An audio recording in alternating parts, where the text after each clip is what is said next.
అధ్యక్ష ఇది మా కమిట్మెంట్ అనే మాట ఈ సందర్భంగా నేను చెప్తున్నాను అధ్యక్ష. అంతేకాకుండా గతంలో నాకు బాగా గుర్తొచ్చే తెలంగాణ ఉద్యోగంలో బొంబాయి బొగ్గుబాయి భీమండి గల్ఫ్ కార్మికుల బతుకులు మారుస్తాం, ఈ ప్రభుత్వం అధికారంలోకి వస్తే గల్ఫ్లో ఎవరైనా మరణిస్తే వారికి 5 లక్షల రూపాయల ఎక్స్గ్రేస్ ఇస్తామన్నారు అధ్యక్ష. కానీ ఈ ప్రభుత్వం తెలంగాణ ఏర్పడిన తర్వాత గల్ఫ్ కార్మికుల గురించి పట్టించుకున్న పాపాన పోలేదు అధ్యక్ష. మీరు గమనించమని చెప్పండి ఒకసారి కోరుతున్నా. గల్ఫ్కు వెళ్ళినటువంటి కార్మికులందరూ కూడా యోగ క్షేమాలతో తిరిగి ఇంటికి రావాలన్న భగవంతుడు మనం అందరూ కూడా ప్రార్థిద్దాం, రావాలనే క్షేమంగా కోరుకుందాం. కానీ ఒకవేళ అక్కడ ఏమైనా జరిగి అలా కుటుంబాన్ని ఆదుకునే పరిస్థితి చేద్దామని చెప్పంటే పట్టించుకున్న పాపను పోని సందర్భం.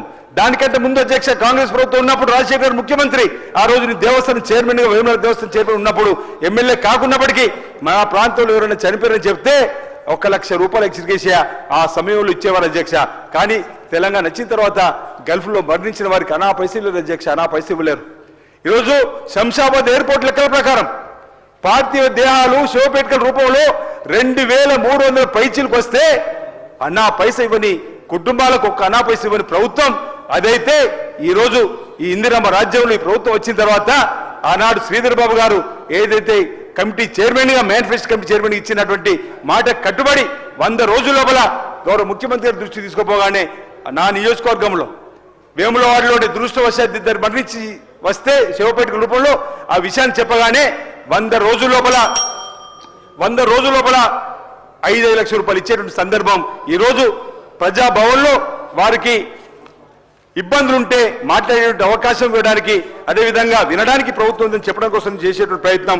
దాంతోపాటు ఈరోజు గల్ఫ్లో ఉన్నటువంటి వారి పిల్లలు చదువుకుందామంటే గురుకులాలు కూడా మొదటి ప్రాధాన్యత ఇవ్వాలని చెప్పి ఒక నిర్ణయం ప్రభుత్వం తీసుకుంది అధ్యక్ష అనే మాట సందర్భం చెప్తూ, అదేవిధంగా ఈ ప్రభుత్వం వచ్చిన తర్వాత పెట్టుబడుల కోసం ప్రత్యేకంగా పెద్దలు పరిశ్రమల శాఖ మార్చులు ఐటీ మినిస్టర్ కూడా శ్రీధర్ బాబు గారు ముఖ్యమంత్రి గారి నాయకత్వంలో అధికారుల బృందం వెళ్ళి ఈరోజు అధ్యక్ష 2 మార్లు ఎంఓయూలు చేసుకున్నట్టు చూస్తే 1,78,350 కోట్ల అధ్యక్ష, 49,500 కోట్లు ఈరోజు న్యూయార్క్, టోక్యో, సింగపూర్ లాంటి నగరాలతో పోటీపడేలా హైదరాబాద్ తీసుకొని వస్తే ఈ అంశాన్ని కూడా సూటు బూటు వేసుకొని గతంలో దావోస్ వెళ్ళి వచ్చిన వారు ఈర్ష్యపడుతూ ఇష్టం వచ్చిన మాట్లాడుతున్న వైనాన్ని కూడా ఒకసారి గమనించాలి అధ్యక్ష అనే మాట ఈ సందర్భంగా చెప్తూ ఈరోజు ఖచ్చితత్వమైనటువంటి ఆలోచనతో ప్రభుత్వం ముందుకు పోతా ఉంది, ప్రజలకు ఇచ్చిన హామీని అమలు చేస్తూ ముందుకు పోతా ఉంది, పెట్టుబడులను కూడా తీసుకోవడం కోసం ప్రయత్నం చేస్తున్న మాట సందర్భంగా చెప్తూ హోంశాఖలో కూడా అధ్యక్ష సీఎం గారు సూచనల మేరకు అనేక కార్యక్రమాలు చేస్తున్నాం.